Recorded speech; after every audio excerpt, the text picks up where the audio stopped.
దశాబ్దాల ఉద్యమాల ఫలితంగా పురుడు పోసుకున్న తెలంగాణ నేడు 10 సంవత్సరాల నుంచి 11వ సంవత్సరానికి అడుగుపెడుతుంది.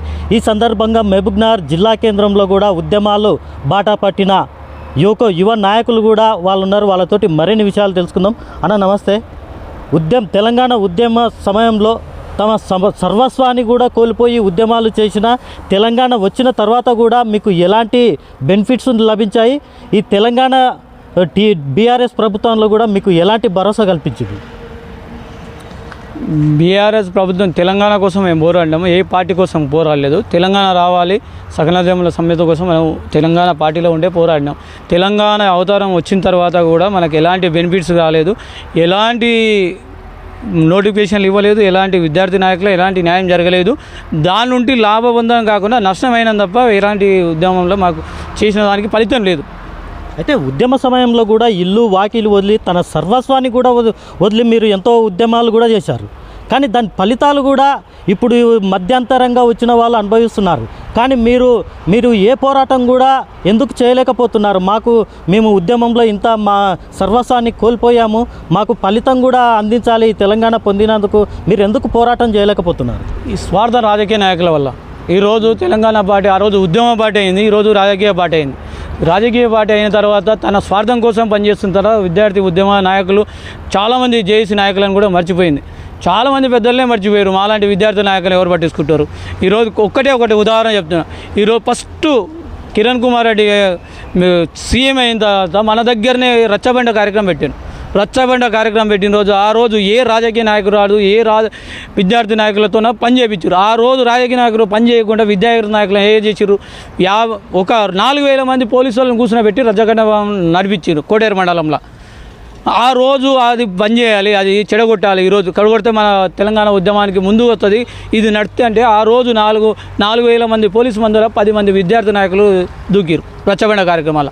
ఆ రోజు లాఠీ దెబ్బలు, ఆ రోజు తన్నులకు, ఆ రోజు రచ్చబండ కార్యక్రమాన్ని ఫెయిల్ చేసి ఈరోజు జూపాలి కృష్ణరావు రాజీనామా కారణం చేసినాం. ఆ రోజు అలాంటి విద్యార్థి నాయకులను మర్చిపోయింది తెలంగాణ ప్రభుత్వం. అయితే ముఖ్యంగా తెలంగాణ రాష్ట్రంలో బీఆర్ఎస్ ప్రభుత్వం అధికారంలోకి వచ్చిన తర్వాత కూడా కేసీఆర్ కూడా ఉద్యమం పేరుతోటి అధికారంలోకి వచ్చి తర్వాత రాజకీయ పార్టీగా కూడా అవతరించిన తర్వాత మీకు ఎలాంటి ఇక్కడ ఎంతోమందికి కూడా ఉద్యమకారులకు కూడా మేము ఎన్నో బెనిఫిట్స్ ఇచ్చాము, వాళ్ళకు ఎంతో సహకరించాము, అభివృద్ధి దిశగా కూడా వాళ్ళకు పాటుపడ్డామని కూడా కేసీఆర్ గతంలో చెప్పుకుంటూ వచ్చాడు. కానీ ఈ మహబూబ్నగర్లో కూడా ఎంతమంది ఉద్యమకారులు ఉన్నారు, ఎంతమంది ఈరోజు బాగుపడే స్థితిలో ఉన్నారు?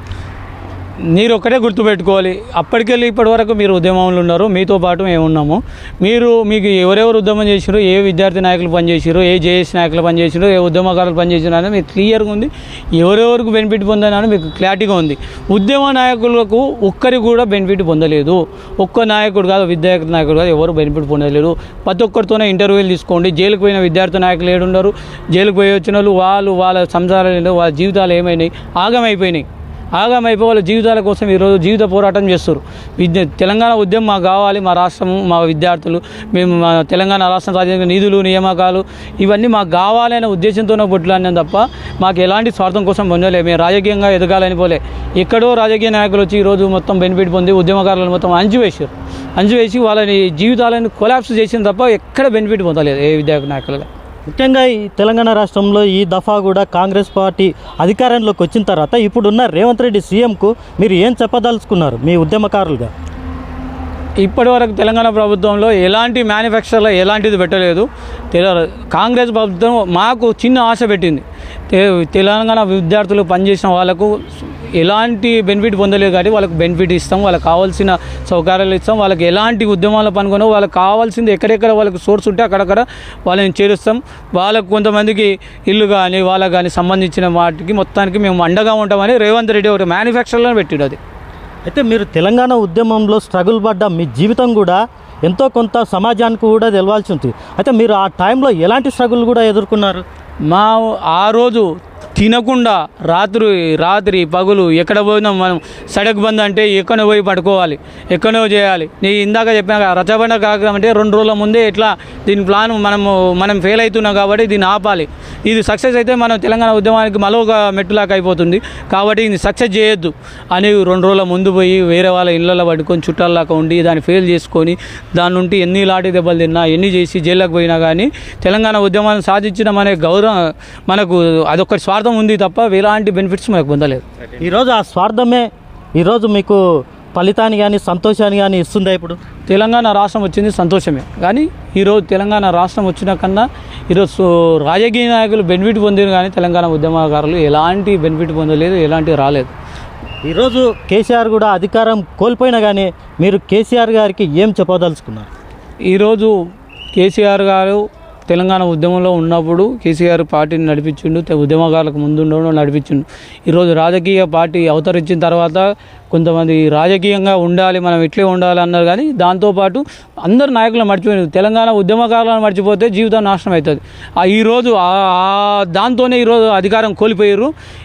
ఎవరైనా సరే, ఏ ప్రభుత్వం అయినా సరే, ఇప్పుడున్న ప్రభుత్వం కూడా తెలంగాణ ఉద్యమకారులను మర్చిపోతే మాత్రము మరొక ఉద్యమానికి దారి తీస్తుంది, మరొక ఉద్యమం స్టార్ట్ అవుతుంది అనేది మనకు చర్చ.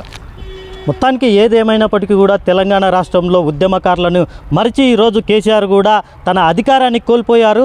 కానీ ఇప్పుడు వచ్చే కాంగ్రెస్ ప్రభుత్వం కూడా ఉద్యమకారులను గుర్తించి వాళ్ళకు సరైన సౌకర్యాలు కల్పించి వాళ్ళకు అభివృద్ధికి తోడ్పడితే కానీ ఈ ప్రభుత్వాలు కూడా నిలదొక్కుకోవు. కనీసం ఉద్యమకారులని చేరదీసి వాళ్ళకు అభివృద్ధికి తోడ్పడాలంటూ కూడా ఉద్యమకారులు తెలియజేస్తూ ఉన్నారు.